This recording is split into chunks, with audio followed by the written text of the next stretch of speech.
My name is Ethan Price, I'm 36 years old, and I live in a quiet, tree-lined neighborhood in Maplewood, New Jersey, with my amazing partner Sarah and our energetic 4-year-old son Leo.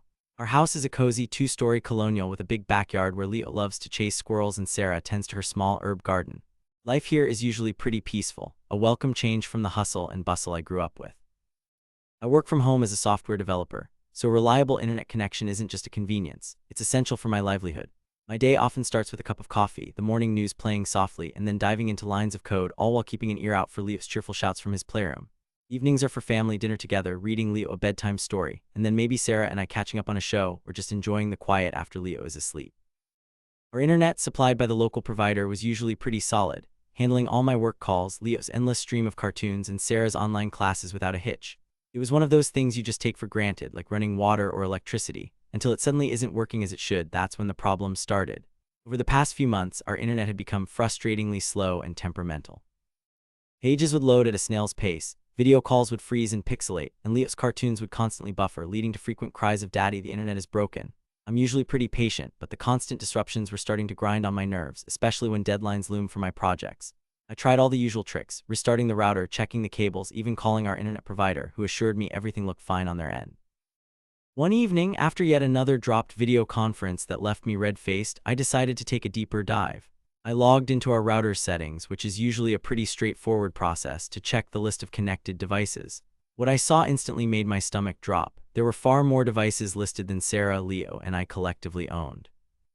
My computer, Sarah's laptop, both our phones, Leo's tablet, the smart television, and a couple of smart home devices. That should have been it.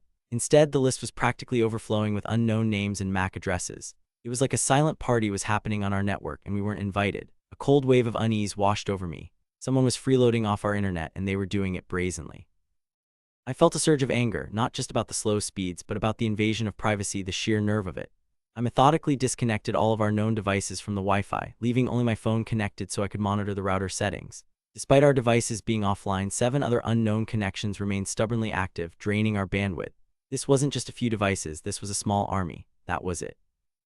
I immediately went into the settings and changed our Wi-Fi password to something long and complex, a random string of letters, numbers, and symbols that no one could ever guess. I thought that would be the end of it. The next morning, as I was making coffee, there was a knock on our front door. Standing there were 2 teenage kids from next door looking a bit sheepish. "Sorry to bother you, Mr. Price," the older one said, "but we're locked out of our house and don't have any credit on our phones. Could we connect to your internet for a minute so we can message our mom?" I looked at them, a slow burn starting in my gut. These were the kids who lived right next door, the ones I waved to every morning. They were the freeloaders. The brazenness of their request after I just caught them red-handed was astounding. I tried to keep my voice even. "I'm really sorry, but our internet isn't working at the moment. We've been having some trouble with it." They looked disappointed, but just mumbled, "Oh, okay," and walked away. As soon as they were out of sight, I messaged Sarah, giving her a heads up about the neighbor kids and the Wi-Fi. That's when she dropped a bombshell on me. She told me that about a year ago they had come over with a similar story, claiming they needed to send an urgent message, and being the kind, trusting person she is, Sarah had given them the password. "I didn't think anything of it, Ethan," she said, sounding genuinely upset. "They seemed so polite, and it was just once." My jaw tightened. Sarah wasn't tech or security savvy, and she had no idea the can of worms she had opened. It explained why the problem had been ongoing for so long. Later that day, after I got home from work, the neighbor kids saw me pull into the driveway and came over again. They asked me for the password, trying the same innocent act. I just repeated what I'd told them earlier. "Sorry guys, our internet is still down. Looks like we need to call the provider again." I watched them walk away, feeling a mixture of frustration and a grim satisfaction that they were finally cut off. I honestly thought that was the end of it, that they'd get the message and find their own solution. Boy, was I wrong. For a few weeks, things returned to normal. Our internet speed was blazing fast again, Leo's cartoons played without a hitch, and my work calls were smooth. We enjoyed the peace and quiet of our home, feeling like we had reclaimed our digital space. I even started to forget about the whole Wi-Fi incident, chalking it up to a lesson learned about securing our network more vigilantly. Then, about a month ago, our internet hub started acting up again. Not slow this time, but completely dead. No signal, no lights, just a blinking orange error message. I spent an entire afternoon on the phone with customer support, troubleshooting every possible issue, but nothing worked. Eventually, they had to dispatch an engineer to our house. The engineer was a friendly guy who quickly diagnosed the problem as an internal fault with the router itself. He spent about an hour replacing the old unit with a brand new one.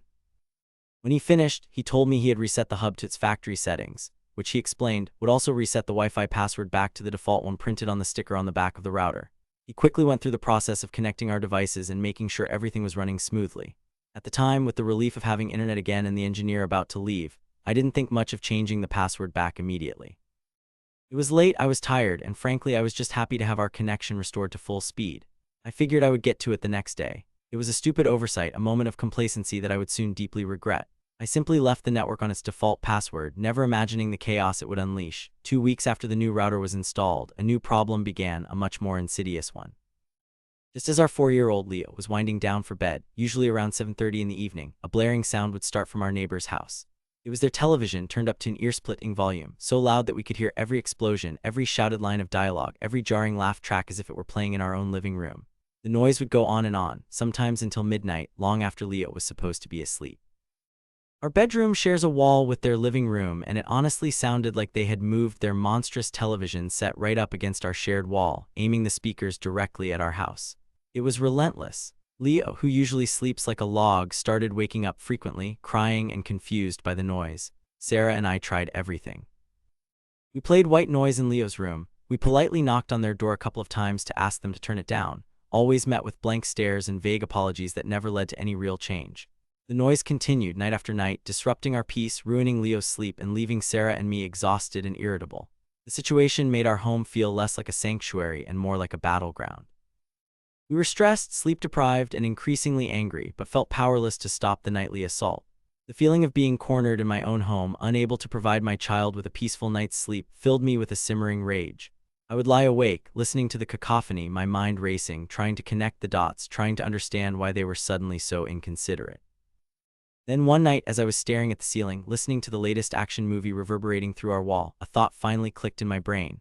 A cold wave of realization washed over me, immediately followed by furious resolve. It was too much of a coincidence. The loud television, the timing, the suddenness of it all, right after our internet hub had been reset to the default password. They were undoubtedly using our internet again. It had to be it. They were freeloaders, and now they were actively being hostile, probably because they knew they were taking advantage of us and didn't care. My suspicion burned hotter than ever. I got out of bed, walked silently to the living room, and found our router. With a determined flick of my wrist, I turned the power switch to the off position. Within a few minutes, the blaring sound from next door suddenly stopped. The silence that followed was deafening, beautiful, and utterly confirming. I waited for a few more minutes just to be sure, and then slowly I turned the router back on. My heart pounded in my chest as I watched the lights on the router blink to life. After a short delay, the unmistakable rumble of their television started up again, just as loud as before. It was them. It was definitely them. My suspicions were confirmed, and a cold, hard anger settled deep within me. I felt violated, taken advantage of, and frankly, furious that they had ruined my son's sleep and our family's peace.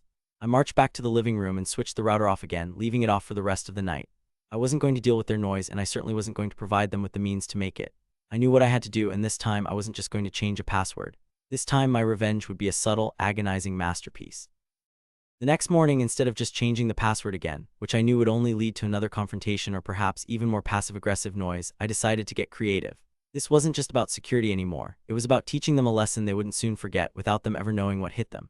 I brewed a strong cup of coffee, sat down at my computer, and logged into our router's administrative panel. My fingers flew across the keyboard, a mischievous grin slowly spreading across my face.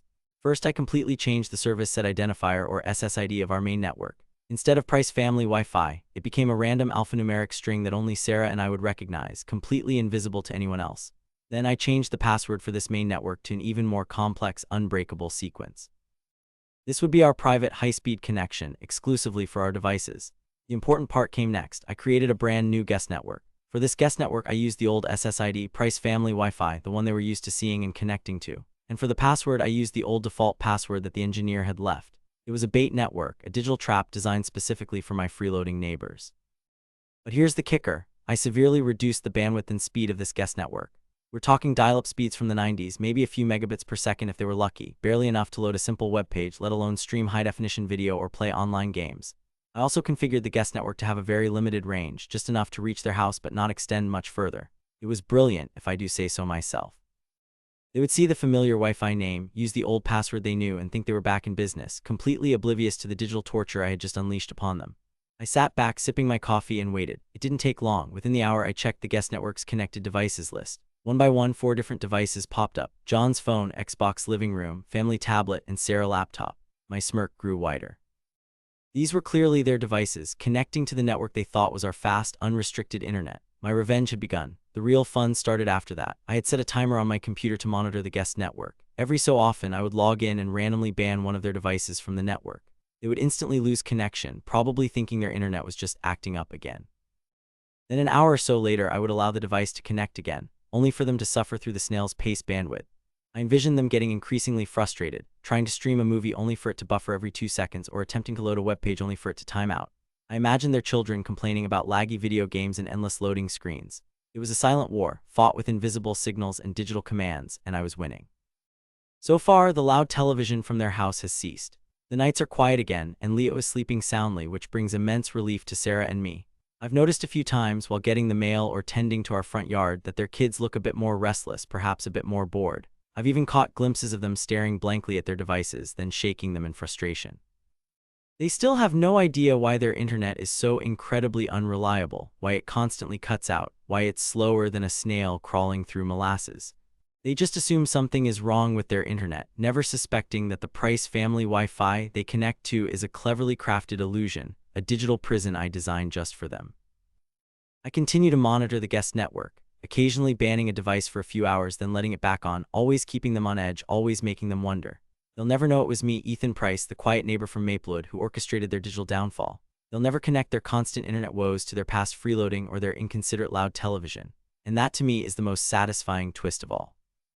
They'll just have to live with the mystery of their perpetually terrible internet, while my family and I enjoy our blazing fast connection and the peaceful quiet of our home, a quiet I fought for and won, one throttled megabit at a time.